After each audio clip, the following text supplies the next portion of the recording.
수요일에 살펴봤던 말씀 중에서 14절과 15절 말씀을 연결해서 보면은 그 의미를 좀 더 쉽게 얘기할 수 있습니다. 그런 의미에서 14절과 15절을 함께 읽어보겠습니다. 시작. 그런즉 그들이 믿지 않은 일을 어찌 부르리요? 듣지도 못한 일을 어찌 믿으리요? 전파하는 자가 없이 어찌 들으리요? 보내심을 받지 아니하였으면 어찌 전파하리요? 기록된 바 아름답도다 좋은 소식을 전하는 자들의 발이여 함과 같으니라. 아멘. 이 말씀 우리가 지난주에 살펴봐서 간단하게 설명하면 우리가 믿음을 갖기 위해서는 그 믿음을 위해서 먼저 우리가 부름이 있어야 돼요. 그 부름이 뭐냐면은 하나님이 우리를 불렀다는 그런 것이 아니고 우리 입술을 통해서 주여 이렇게 부르는다는 뜻이에요. 그러니까 믿음을 갖기 위해서는 우리가 주님을 불러야만 되는데 이 부름이 있기 위해서는 반드시 뭐가 선행되어야 되느냐? 복음을 들어야 한다. 복음을 들어야만이 그 복음을 듣고 깨닫고 그분이 그 복음 속에 있는 주인이 바로 나의 주님이시구나를 안다는 거예요. 그리고 그 주님이심을 알았을 때 우리는 입술을 열어 주여 내가 믿나이다라고 고백할 수 있는 것. 이것이 부름이죠. 그리고 그 부름을 통해서 우리에게 뭐가 생긴다? 믿음이 생긴다는 거예요. 그런데 오늘 본문에서 보면 이스라엘은 그 복음이 들렸음에도 불구하고 부르지도 않았고 그렇게 더더욱 믿음은 발생하지가 않았던 것이에요. 그래서 오늘 본문은 어떤 의도에서 기록했냐면은 이스라엘의 불순종을 역설적으로 표현하고 있는 말씀이에요. 따라서 바울은 이스라엘이 실패한 것, 뭐가 실패했죠? 구원에서 멀어지고 그 대신 누가 구원을 받게 된 거예요? 이방인들이 구원을 받게 된 거예요. 이 이스라엘의 실패에 대한 책임이 전적으로 이스라엘 자신에게 있다고 바울이 말하고 있습니다. 이스라엘은 무슨 실패를 했을까요? 이스라엘은 가장 먼저 구원의 기회를 얻었어요. 그럼에도 불구하고 이스라엘은 복음의 주인이신 예수님을 거부함으로써 그 구원에서 멀어지게 되었어요. 그게 뭐냐? 이스라엘에게 주신 하나님의 특혜가 뭐였냐면 로마서 9장 4절 5절에 그 내용이 나타나 있어요. 뭐냐면 첫 번째로는 양자됨의 영광을 얻어 양자됨의 은혜를 입었고 또 영광이 그 민족 가운데 임하여 하나님의 영광이 그 다음에 언약을 받았어요. 아브라함을 통해서 이 민족을 통해서 너를 통해서 민족을 이루라는 언약을 받았고 그 다음에 모세를 통해서 뭘 받았죠? 율법을 받았어요. 그리고 그 민족에게 하나님을 제사를 드린 예배가 있었고 약속이 있었고 심지어 그들을 통해서 믿음의 조상이 나왔어요. 아브라함 뿐만 아니라 뭐가 있어요? 그 아브라함의 씨로 예수 그리스도가 탄생하신 것. 그게 다 어디에서 일어났던 일이에요? 이스라엘이라고 하는 민족에게서 일어났던 일이죠. 즉 이스라엘은 이 구원의 기쁜 소식 복음을 자신들에게 전해준 사람이 없어서 실패한 것이 아니라 이사야 선지자의 예언처럼 이미 그들에게 하나님의 계획과 목적을 알려준 수많은 선지자들이 있었음에도 불구하고 그들 스스로 그것을 거절함으로써 이 구원의 실패를 맛보게 된다. 그런데 성경을 보면은 이스라엘이 하나님을 잘 섬긴 것처럼 보이지만 실상은 하나님보다 자신들이 정해놓은 기준에 충성했다는 것을 우리는 알 수 있습니다.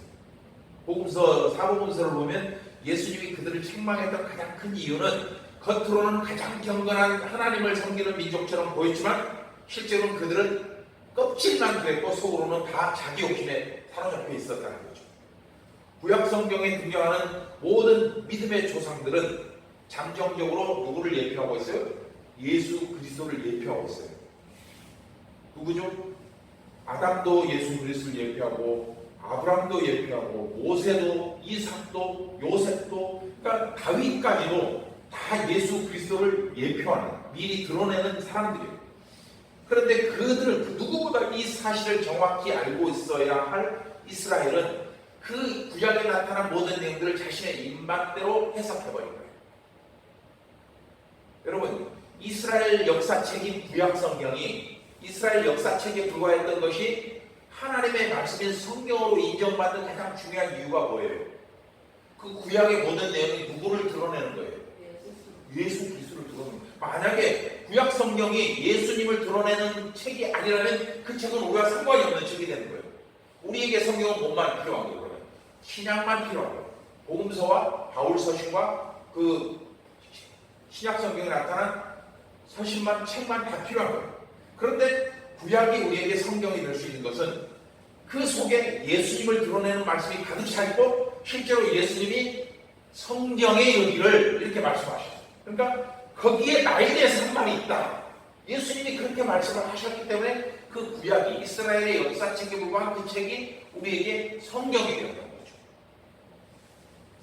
즉 이스라엘은 하나님의 계명이 아닌 종교적인 전통을 중시했기 때문에 이에 반하는 것은 그것이 무엇인지 거부해버렸습니다. 마태복음 15장 1절부터 10절에 그 유대인들이 어떻게 이해를 했는가 구약 성경을 잘 나타나는데 오늘은 8절과 9절 한번 읽어볼게요.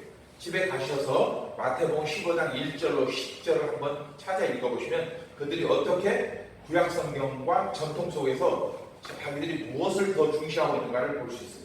8절 9절 함께 읽어보겠습니다. 시작. 이 백성이 입술로는 나를 공경하되 마음은 내게서 멀도다. 사람의 계명으로 교훈을 삼아 가르치니 나를 헛되이 경배하는도다 하였느니라.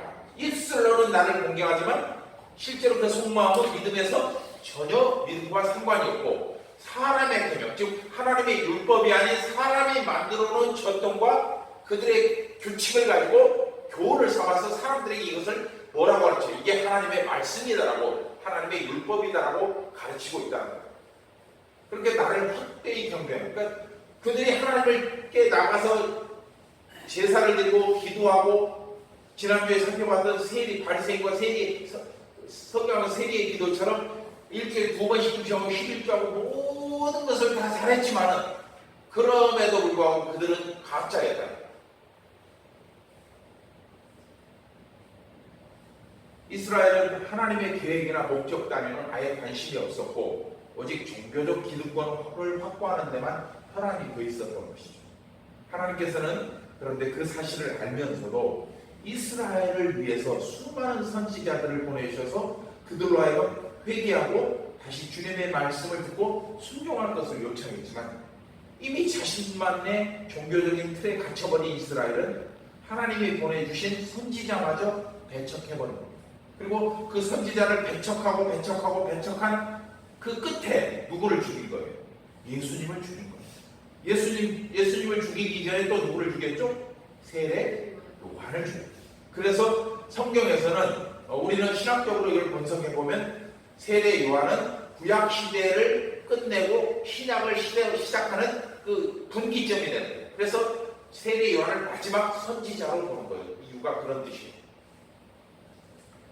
따라서 이 땅에 오신 예수님이 오신 것을 다른 각도에서, 그러니까 예수님이 이 땅에 왜 오셨을 것을 좀 다른 각도에서 생각해 보면 하나님은 아마도 두 가지 선택 방법 중에 하나를 택하신 것으로 우리가 생각할 수 있어요.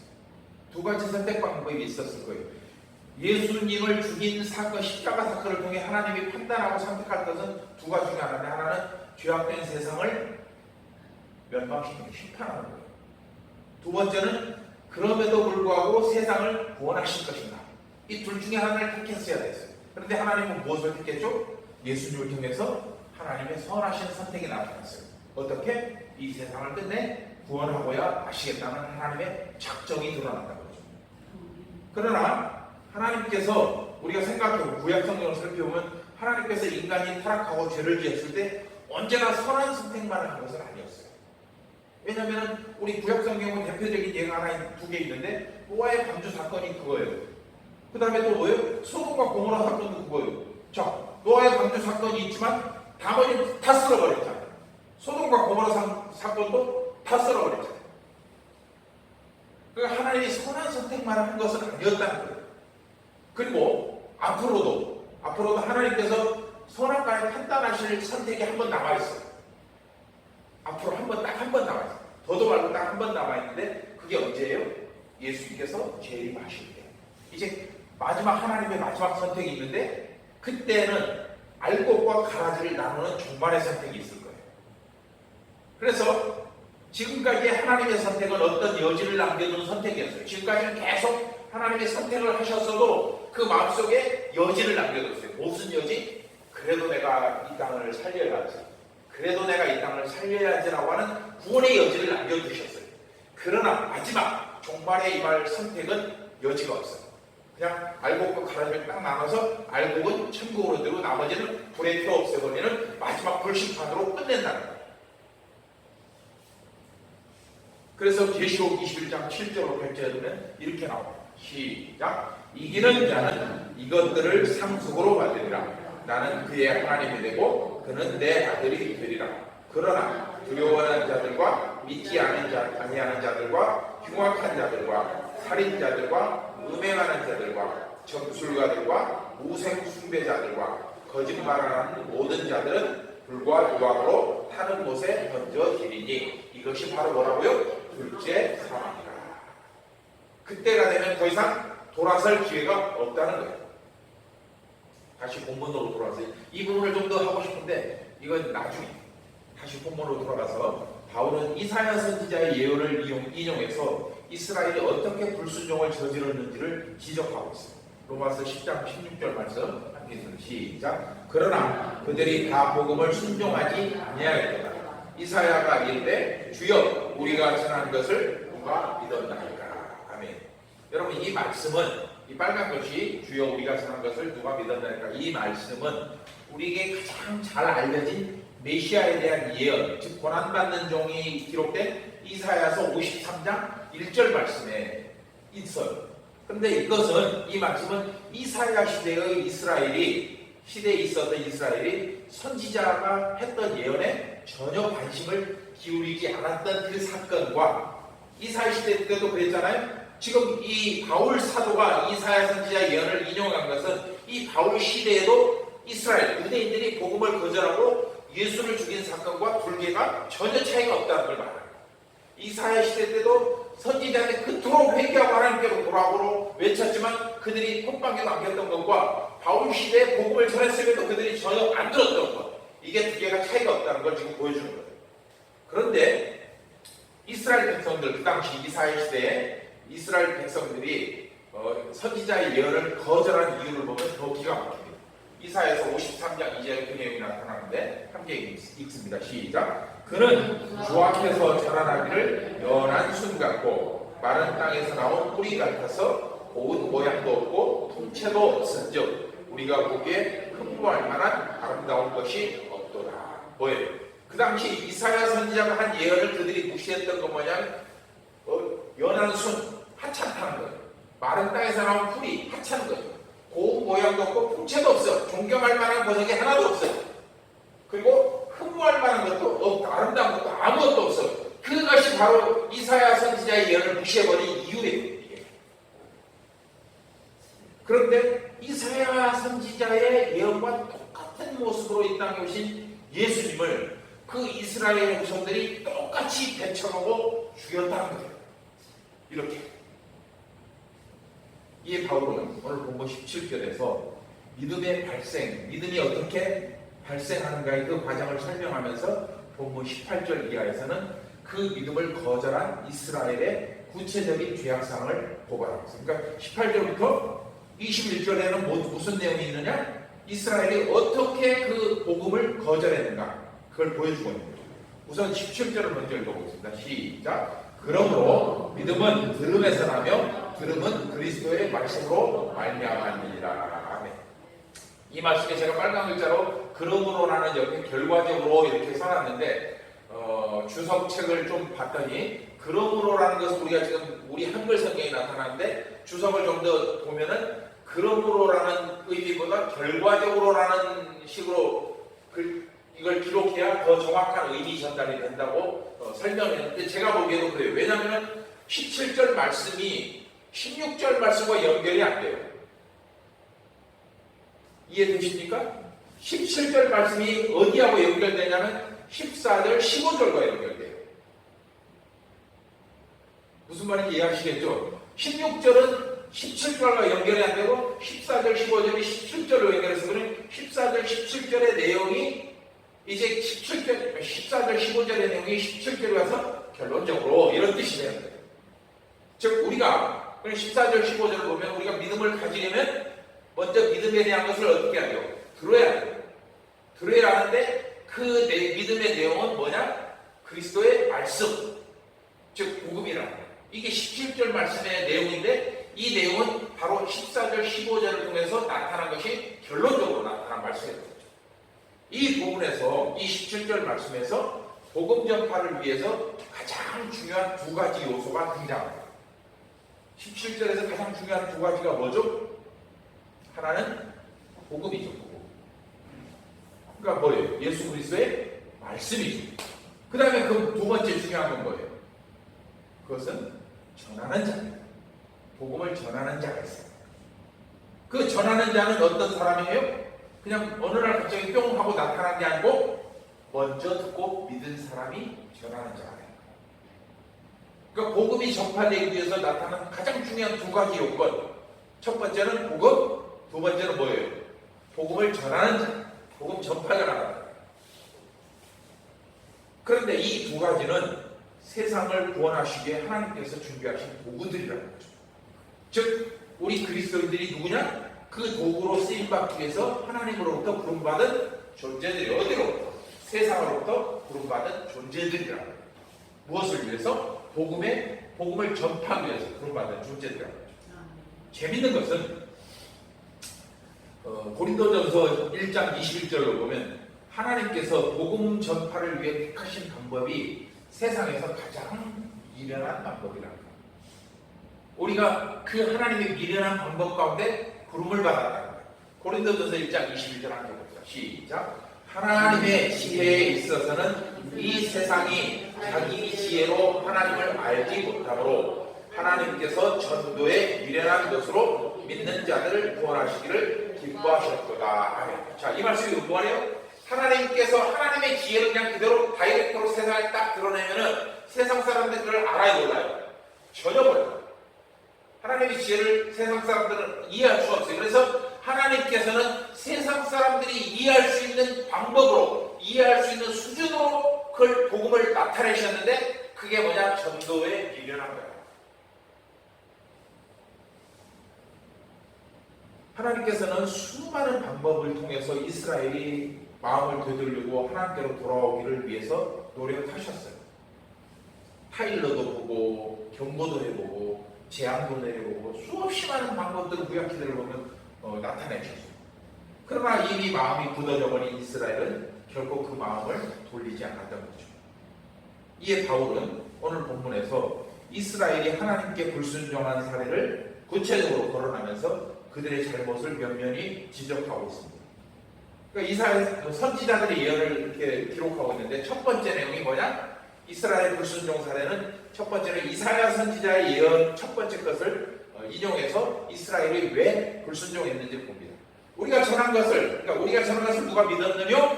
이사야 53장 1절에 이렇게 나오잖아요. 그게 뭐냐? 내가 전했는데 이사야 선지자가 전했는데 이스라엘 백성들이 들었다 안 들었다? 안 들었다. 이것을 아까 살펴봤으니까 생략하고 두 번째는 시편 기자의 예언을 인용해서 말씀하고 있는데 이게 바로 18절 말씀이에요. 그 소리가 온 땅에 퍼졌고 그 말씀이 땅끝까지 이르렀다. 그 소리는 뭐예요? 바로 복음이죠. 복음. 그 온 땅에 퍼졌고 땅끝까지 이르렀다. 이 말씀은 근데 이걸 시편에 기록된 말씀이기 때문에 그것을 복음이라고 다이렉트로 해석하기에는 무리가 있어요. 근데 이 말씀은 뭘 뜻하냐면은 하나님의 자연계시. 전에 자연계시 설명해 드린 적이 있어요. 무슨 뜻이냐면 로마서 11장 19절로 20절 먼저 읽어보고 자연계시를 설명합시다. 시작. 이는 하나님을 알만한 것이 그들 속에 보임이라. 하나님께서 이를 그들에게 보이셨느니라. 창세로부터 그의 보이지 아니하는 것들 곧 그의 영원하신 능력과 신성이 그가 만드신 만물에 분명히 보여 알려졌다니 그러므로 그들이 핑계하지 못할지니라. 이 말은 뭔 말이에요? 하나님을 알만한 것이 믿음이 아니어도 알 수 있는 것들이 이 세상에 널려있다는 거예요. 이 세상 모든 것들을 통해서 그 사람이 마음만 열면 얼마든지 하나님이 만드셨구나라고 알 수 있다. 믿음이 없어. 이게 시편 말씀, 시편 19편 4절 말씀이 바로 그것을 의미하고 있는데 바울은 그 말씀을 오늘 본문의 복음에 적용을 하고 있다. 애초에는 자연계시, 그러니까 자연계시는 믿는 사람이나 믿지 않는 사람이나 이미 그 마음속에 양심의 법과 자연 만물 가운데 그들이 하나님의 임재를 통해서 알 수 있어요. 그런데 그걸 바울이 오늘 복음에다 대입을 시킨 이유가 있어요. 자, 이게 중요해요. 왜? 복음이 이미 드러났어요, 안 드러났어요? 바울 시대. 그러니까 시편이 기록될 때는 복음이 드러났어요, 안 드러났어요? 안 드러났잖아. 복음이 안 드러났어요. 복음이 드러나는 언제부터예요? 예수님께서 태어나시면서부터 복음이 드러난 거지. 그 전에는 복음이라는 것을 짐작을 하고 있지만 실체는 없었던 거죠. 그런데 바울이 지금 이 말씀을 시편을 인용해서 복음에다 대입시킨 것은 뭐냐? 복음이 이미 드러났으니까 이건 자연계시로 볼 수 없다는 거예요. 예수님이 오시기 전에는 복음을 나타내는 모든 방법은 직접적일 수가 없어요. 왜? 알 수가 없으니까. 그림자일 수밖에 없는 거예요. 그래서 제가 여러분들에게 구약은 뭐다? 오실 메시아에 대한 그림자. 이렇게 말씀을 드린 이유가 그거예요. 그림자를 보고 저기가 눈이 2개 있고 숨구멍이 보이고 손가락이 10개 안 보이잖아요. 그러니까 그림자를 보고는 아마 저걸 거야. 메시아에 대한 얘기일까? 이 정도지 메시아 예수 그리스도라는 말은 할 수 없어요. 구약시대. 그러니까 시편 기자가 쓸 때는 그건 만물 가운데 계신 하나님으로 설명을 했지만 바울은 더 이상 그것을 만물 가운데 계신 하나님으로 볼 게 아니고 이미 우리 앞에 와 계신 예수 그리스도를 통해서 우리는 하나님을 볼 수 있다. 이게 말을 하는 거예요. 이게 기가 막힌 말씀이죠. 그러므로 이제 복음의 주인이신 예수님이 오신 뒤에는 더 이상 복음을 간접적으로 표현할 필요가 있어요, 없어요? 없어요. 왜? 그 사도행전에서 보면 베드로가 서울 갈 때 너희 앞에 명백히 드러났다라고 하잖아요. 이제 너희들이 분명히 봤지 않냐? 드러났는데 뭐 이상 아마 그럴 거야 라고 말할 수가 없어요. 복음을. 실체가 나타났기 때문에. 즉 본문 18절 말씀은 바울 당시에 복음이 이미 전 세계적으로 전파되었고, 여기서 말하는 전 세계라는 것은 그 당시에 이스라엘을 중심으로 보는 세계는 이 아시아나 저 미국 쪽은 아니에요. 지중해를 세계라고 했거든요. 지중해. 그러니까 이미 전 세계로 전파되었다는 지중해를 다 전파되었고, 그 일을 누가 했어요? 그 일을 한 주역이 많은 복음의 일꾼들이 했지만 그 중에 가장 주도적으로 했던 사람이 누구예요? 오늘 로마서를 쓴 사도 바울이잖아요. 그러니까 바울은 이 지중해에 전파된 복음을 통해서 이미 전 세계에 전파되었기 때문에 더 이상 그 복음에 대한 것이 그림자할 필요는 없다는 거예요. 이미 드러났기 때문에 너희들은 명백히 알고 있다. 예수 그리스도 그분이 바로 복음이다. 이것을 말하고자 했던 거죠.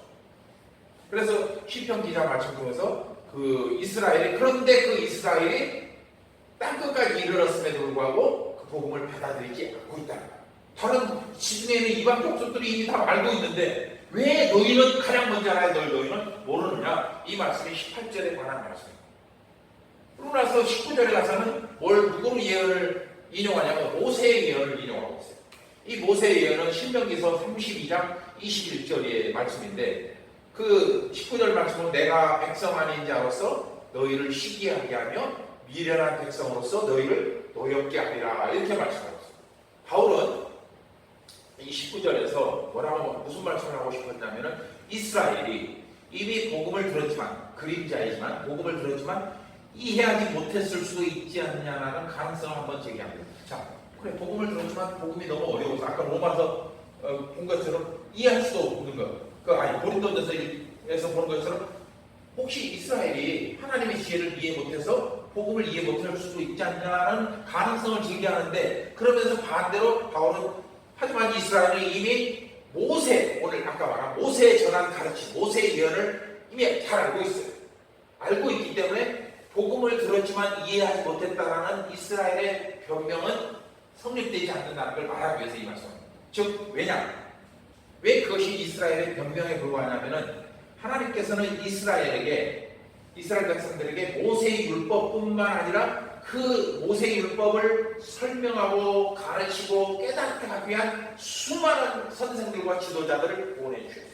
그 대표자가 보면 느헤미야, 에스라 이런 사람들이 다 지도자들이고 선지자들이 다 그 지도자들이 선지자들이 한 일이 뭐예요? 하나님의 말씀을 증거하는 사람들이잖아요. 그들을 통해서 이미 모세의 예언을 다 전했어요. 무슨 내용? 내가 내 백성 아닌 자로서 너희를 시기하게 하고 미련한 백성으로서 너희를 노엽게 하리라. 이 말씀이 무슨 뜻인지를 알려줬다는 거예요. 이스라엘 백성들에게. 여러분 그 말씀이 무슨 말이에요? 우리가 그냥 단편적으로 읽어보세요. 내가 백성 안에 자로서 너희를 시기하게 하고 미련한 백성으로서 너희를 노엽게 하리라. 이게 무슨 뜻일 것 같아요? 너희 이스라엘 말고 다른 사람을 구원할 거야 이런 뜻이에요. 모세가 신명기에서 32장에 이 말씀을 기록하고 있는 거예요. 그리고 이스라엘의 모든 선지자들이 이것을 이미 가르쳤다는 말이에요. 이스라엘 백성들.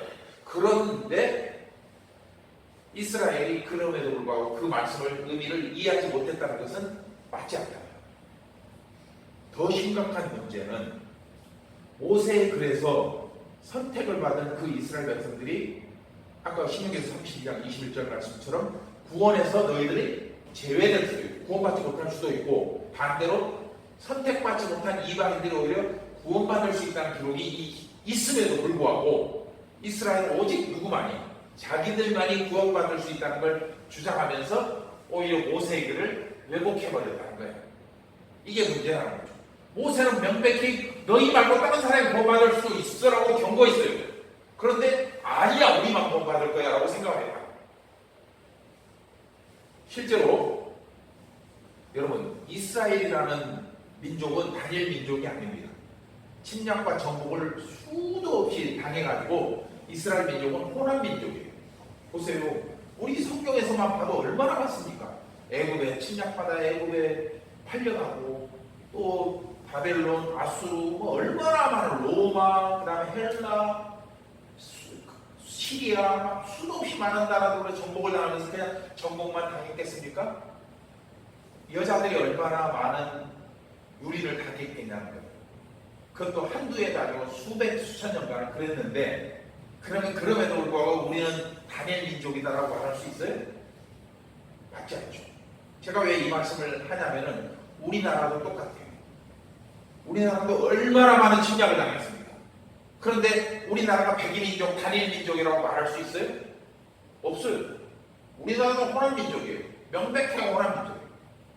세월 속에서 그냥 이렇게 섞여져서 되었을 뿐이지 일본, 중국, 몽고 막 수없이 많은 민족이 침략을 받아서 그 몽골이 침략했을 때는 여자들을 아주 예쁜 10대 중반에서 20대 초반까지 여자들을 곡물로 데리고 왔어요. 납치를. 그리고 거기서 몸을 유린하고 다시 돌아왔어요.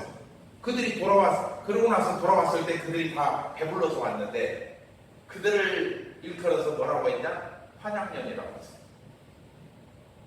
환양년이라는 게 우리가 그냥 속된 말로 하는 거고 한글로 한자로 환향녀예요. 고향으로 되돌아온 여자들 이런 뜻이에요. 그런데 우리가 또 단일민족, 백인민족이라고 할 수 있어요? 절대로 단일민족, 백인민족이라고 하는 자랑스러운 게 아니고 오히려 부끄러운 거예요. 자기 수치를 감추게 한 거예요. 이스라엘도 마찬가지였던 거예요. 그건 사실도 아니고 자랑스러운 것도 아닌데 그런데 이스라엘은 왜 그랬냐? 선민사상을 우리만이 택함받았다는 것을 주장하기 위해서 지금 이 고집을 피우고 있는 거예요. 우리나라도 뭐예요? 우리는 깨끗해라고 주장하기 위해서 단일민족, 백인민족이라고 말하고 있고 이스라엘은 우리가 똑같은 주장을 하고 있는 거예요. 가증스럽죠. 절대 그건 자랑스러운 게 아닙니다. 그래서 그 모세가 이스라엘이 아닌 다른 이방인도 구원받을 수 있다는 것을 알려줬음에도 불구하고 자기들은 오직 우리만이 왜? 우리만 하나님으로부터 선택을 받았기 때문에 우리만이 구원을 받을 수 있다고 주장을 하고 있다. 바울은 이것을 지적하고 있는 겁니다. 그리고 네 번째로 이사야의 예언 한 가지를 더 두 번째 예언을 인용해서 말씀하고 있습니다. 내가 나를 찾지 않은 20절에서 내가 나를 찾지 아니한 자들에게 찾음 받고 내게 묻지 아니한 자들에게 나타났도다. 이 말씀이 무슨 말인 것 같아요? 내가 나를 찾지 아니한 자들에게 찾음 받고 내게 묻지 아니한 자들에게 나타났도다. 이 말이 또 무슨 뜻인 것 같아요? 나하고 관계가 있는 이들 말고 나하고 상관없는 다른 사람이 구원받을 수 있다는 뜻이에요. 이사야 선지가 지금 이사야서 65장 1절에서 이 말씀을 하고 있는 거예요. 나를 찾지 아니한 자들에게 찾아줬어. 내가 누구라는 것을. 내게 묻지 않은 자들에게 물어줬어. 나를 통해서 구원받을 수 있다는 것을. 이런 뜻이에요. 그래서 모세의 글을 통해 이스라엘이 아닌 이방인의 구원 가능성을 언급한 바울은 20절에서는 이사야의 예언을 소개하면서 오히려 구원에서 제외되었던 이방인들이 하나님을 찾으며 그 하나님 앞에 나올 것을 말씀하고 있습니다. 우리가 지금 로마서를 보면서 계속 말하고 있는 것 중에 하나가 뭐예요? 이미 구약 성경에서 이스라엘에 대한 너희들이 구원에서 제외될 것에 대한 경고가 수도 없이 있었지만 이스라엘은 그걸 계속 무시해왔다. 그런데 놀라운 사실은 이 20절 말씀에서 놀라운 사실은 이스라엘은 하나님이 그들을 찾아가셨고 그들을 보호하셨고 그들에게 내가 누구지 이렇게 물어보셨음에도 불구하고 그들은 외면하고 응답하지 않았어요. 내가 오라요라고만 말했지. 그런 반면 이방인들은 하나님이 외면했음에도 불구하고 찾아왔어요. 묻지도 않았음에도 불구하고 물어봤어요. 오히려 이방인들이 뭘 통해서? 복음을 통해서. 그 복음 한마디만 듣고도 우리가 어찌할 거라고 고백하면서 하나님 앞에 나아가는 유대인들은 수도 없이 하나님이 나는 누구니라 율법에서 그렇게 말씀하셨잖아요. 나는 누구니라 계속 나를 경외하라, 나를 따르라. 너희들 그렇게 가면 안 돼. 회개하고 돌아가야 돼. 수도 없이 선지자를 통해 말씀해도 무슨 소리야. 그랬는데 이방인들은 주 예수를 믿으라. 그래야 너 안에 구원을 얻으라. 이 한마디만 듣고도 마음이 열려서 하나님께 나왔다는 거예요. 이방인들. 그게 바로 뭐냐? 복음에 연결하는 겁니다. 그리고 오늘 말씀에서 본 것처럼 믿음은 들음에서 나고 들음은 무엇으로 말미암았다? 그리스도의 말씀으로 말미암았다는 것을 보여줍니다.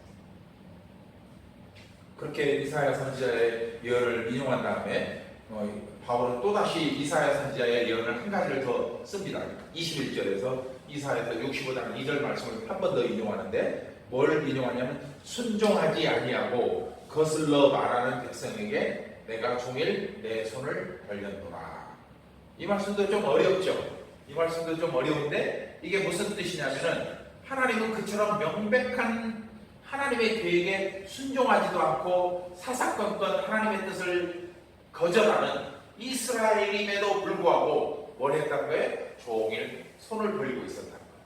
이스라엘이 큰통 지지리도 말도 안 듣고 그런데도 손을 벌리고, 이 손을 벌렸다는 뜻이 무슨 표현이에요? 비록 범죄하고 폐역하고 심판받아 마땅한 이스라엘이었음에도 불구하고 하나님께서는 부단한 인내와 포용의 마음으로 이스라엘을 기다리고 계셨다는 것을 돌아와라. 제발 나에게 좀 돌아와라. 왜 그러셨을까요? 하나님. 당신이 택한 중. 그들이 하나님을 택했다면 그럴 필요가 없겠죠. 근데 당신이 한번 뱉은 말, 너희들을 내가 통해서 구원을 이루리라. 이 약속 때문에 하나님께서는 끝까지 손을 벌려 기다리고 지금도 기다리고 계십니다. 왜? 우리가 로마서 9장 1절과 10장 1절에서 본 것처럼 하나님은 끝내 어떻게 할 거다? 유대인 이방인을 통해서 시기나게 해서 유대인을 구원시킬 거다. 이걸 지금 그래서 하나님은 그럼에도 불구하고 손을 벌리고 계신다. 이에 대해서 아주 유명한 주석 학자 위클리프라고 하는 학자는 그렇게 손을 벌리고 계신 하나님의 모습을 어떻게 표현하냐면 이스라엘을 향해서 애원하고 있다고 표현하고 있습니다. 제발 좀 그러니까 위험하게 안 돌아오면 큰일 나 이런 게 아니고 제발 좀 돌아와다오 애원하고 있다. 제가 전에 한번 이런 말씀 드린 거 있어요. 하나님이 갑입니까 을입니까?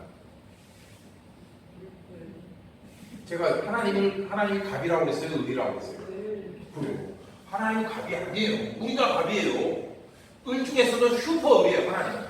얼마나 연약한 줄 아십니까? 마음이 여리고 우리가 아무리 하나님을 속을 썩이고 말을 안 들어도 마음 같아서 그냥 호적에서 파버리고 싶지만 끝내 우리를 버리지 못하시다. 누구 때문에?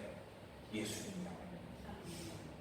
우리를 그렇게 기다리고 계십니다. 팔을 걸고 기다리고 계십니다.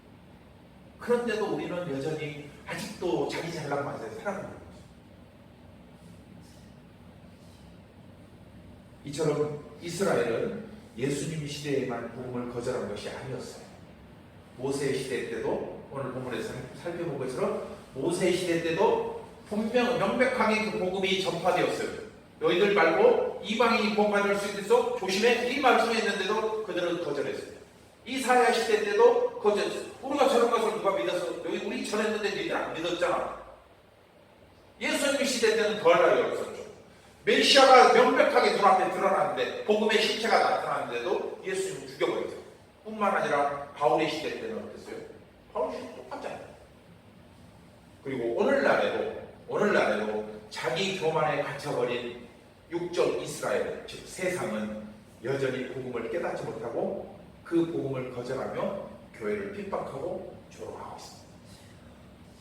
따라서 우리가 복음을 전하면서 세상으로부터 환영받기를 기대하는 것은 기대할 수가 없어요. 어제 칼갈이라고 하는데 아마 저 카톡에다 올려놓은 걸 김수기 집사가 사진 찍어갖고 왔는데 할머니 보이죠? 사진에 할머니 90세 되는 할머니인데 저한테 칼을 몇 번 갈아가셨어요. 근데 저번에 한 번 저한테 혼났어요. 제가 아주 나긋나긋하게 한 거 아니거든요. 그냥 경우에 어긋난 일이라면 막 뭐라고 해주거든요. 근데 와갖고 거기서 몇 시간 앉아. 할머니 물 튀니까 이쪽으로 가세요. 김수기 집사 그러니까 나 목사님이 좋아. 저는 그 말씀이 한편으로는 부담스럽기도 합니다.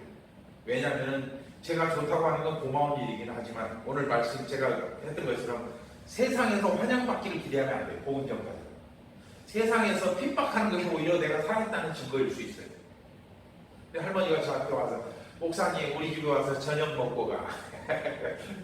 그러고 나서 좀 있다가 또 갔다 오더니 누룽지를 눌린 것을 갖고 와서 김숙희 집사한테 아이 이리 와봐. 목사님이 이거 입에다 좀 넣어줘. 칼깔다 말고 또 먹었어요. 맛은 있더라고요. 맛은 있어. 그런 거 기대하면 안 됩니다. 우리는 그런 거 기대하면 안 됩니다. 우리는 복음을 위해서 핍박과 고난과 죽음을 각오하지 않으면 안 된다. 왜냐하면 우리가 그렇게 그런 걸 받을 자격이 없어요. 왜? 오래전 우리도 누군가로부터 복음을 들을 때 우리 또한 그 세상 사람들처럼 복음을 거절하고 교회를 핍박하고 조롱했던 장본인이에요. 여기 있는 제가 바로 장본인이기 때문에 내가 그들로부터 환영을 받고 존경을 받는 건 오히려 나한테는 죄송스러운 것입니다. 내가 얼마나 흉악한 주인인가를 알기 때문에 나에게 주시는 그런 사랑과 그런 감사는 오히려 과분하다. 즉 우리가 세상을 바라보는 마음은 로마서 1장 14절로 15절에 기록된 것처럼 항상 빚진 자의 마음을 갖고 살아야 됩니다. 로마서 1장 17절로 14절 15절 읽겠습니다. 시작. 헬라인이나 야만인이나 지혜 있는 자나 어리석은 자에게 내가 다 빚진 자라. 그러므로 나는 할 수 있는 대로 로마에 있는 너희에게도 복음 전하기를 원하노라. 아멘. 우리가 그런 빚진 자의 의식을 가지고 있어야만이 뭘 할 수 있어요? 복음을 전할 수 있어요. 복음을 받은 것이 나에게 내가 마땅히 받을 것이라고 생각하면 복음을 전할 이유가 없는 거죠. 그러나 내가 그 받은 복음이 하나님의 은혜이고 하나님께 지은 빚이라는 걸 생각하면 우리는 때를 얻든지 못 얻든지 복음을 전파해야 한다는 거예요. 우리는 세상 사람들이 복음에 대해서 어떻게 반응하는지에 대한 책임은 없어요. 세상 사람들이 우리를 핍박하든지 조롱하든지 어떤 걸 하더라도 그 사람에 대한 책임은 없어요. 그러나 한 가지 책임이 있어요. 세상이 어떤 조롱과 핍박이 있을지라도 그들에게 복음을 전해야 하는 것이 우리의 책임이다. 그들이 조롱한 것에 대한 책임은 그들이 질 거예요. 그러나 우리가 그들에게 조롱과 핍박 때문에 복음을 전하지 못했다면 그 책임은 그들이 지는 게 아니고 누가 지는 거예요? 우리가 진다. 그리고 여러분 믿음은 무균 상태나 진공 상태에서는 반응할 수가 없습니다. 기억하십시오. 무균실에서 지는 복음이 전파될 수가 없어요.